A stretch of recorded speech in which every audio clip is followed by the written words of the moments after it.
अपने दर्द को शक्ति में बदलो। सहन शक्ति सबसे कठिन अनुशासनों में से एक है, लेकिन अंतिम जीत उसी की होती है जो सहन करता है।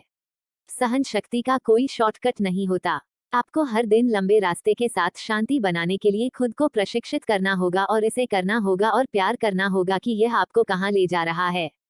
पहला कदम हमेशा सबसे कठिन होता है, लेकिन जब तक उन्हें उठाया नहीं जाता प्रगति की धारणा केवल एक धारणा ही बनी रहती है, कोई उपलब्धि नहीं। सीमाएं तभी तक सत्य हो सकती हैं जब तक हम उन पर विश्वास करते हैं। इसके बजाय खुद पर विश्वास रखें। आश्चर्यजनक चीजें घटित होंगी। सहन शक्ति केवल किसी कठिन चीज को सहन करने की क्षमता नहीं है, बल्कि उसे महिमा में बदलने की क्षमता है।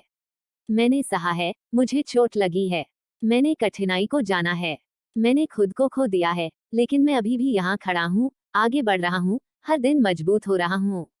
मैं जीवन द्वारा मुझे सिखाए गए कठोर पाठों को कभी नहीं भूलूंगा। उन्होंने मुझे मजबूत बनाया, उन्होंने मुझमें हार न मानने और आगे बढ़ते रहने का जज्बा पैदा किया।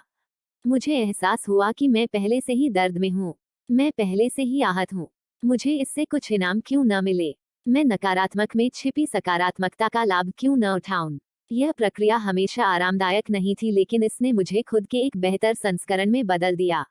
मैंने अपनी माँ के उदाहरण से सीखा कि जिस चीज को सहना चाहिए उससे ज्यादा महत्वपूर्ण यह है कि जिस चीज को सहना चाहिए उसे कैसे सहन किया जाए। उत्कृष्टता कोई एकल कार्य नहीं, बल्कि एक आदत है। आप वही हैं जो आप बार बार करते हैं। सहन शक्ति सर्वोच्च गुण है, और धैर्य रीढ़ की हड्डी के रूप में कार्य करता है जो इसे बनाए रखने में मदद करता है। इसके अलावा जुनून निरंतरता का निर्माण करता है, और ये सभी गुण महान हृदयों के होते हैं जो जानते हैं कि सफलता से पहले बलिदान आता है। सहन शक्ति ओवरटाइम को बनाए रखने की क्षमता है। जब हम चुनौतियों या कठिनाइयों का सामना करते हैं तो खुद से नई प्रतिबद्धता और प्रयास करने की क्षमता रखते हैं। इस प्रक्रिया में आपकी इतनी आलोचना होगी कि आप खुद पर संदेह करने लगेंगे। धीरज के लिए अक्सर असुविधा को सहन करने, भ्रम पर काबू पाने की आवश्यकता होती है, और हमें उन संसाधनों और सहन शक्ति तक पहुंचने के लिए कहा जा सकता है जिनके बारे में हम निश्चित नहीं हैं कि वे हमारे पास हैं।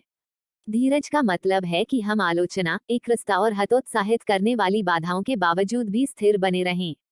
आपको इस हद तक लचीला होना होगा कि कोई भी चीज आपको रोक न सके।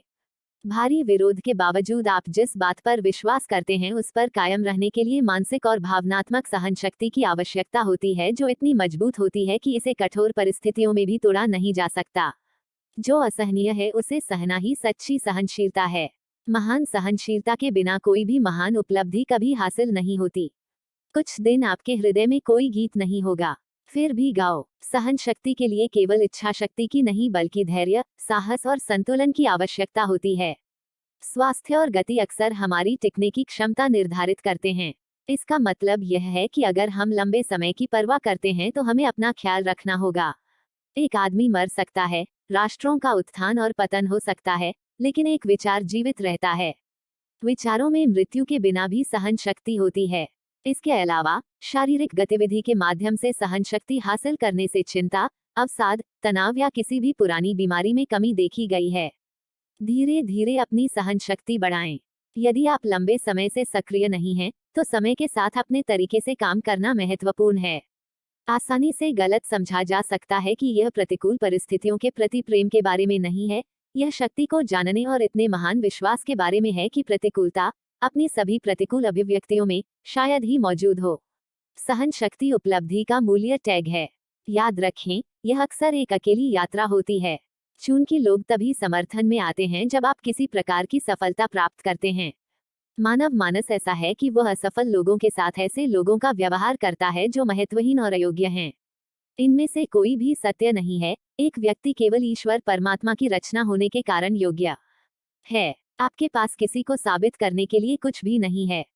बस अपनी प्रामाणिकता का सम्मान करें और खुद को बेहतर बनाने पर काम करें। बाकी सब कुछ स्वाभाविक रूप से ठीक हो जाएगा, और यदि नहीं भी, तो भी आप इसे संभालने के लिए बेहतर ढंग से सुसज्जित होंगे।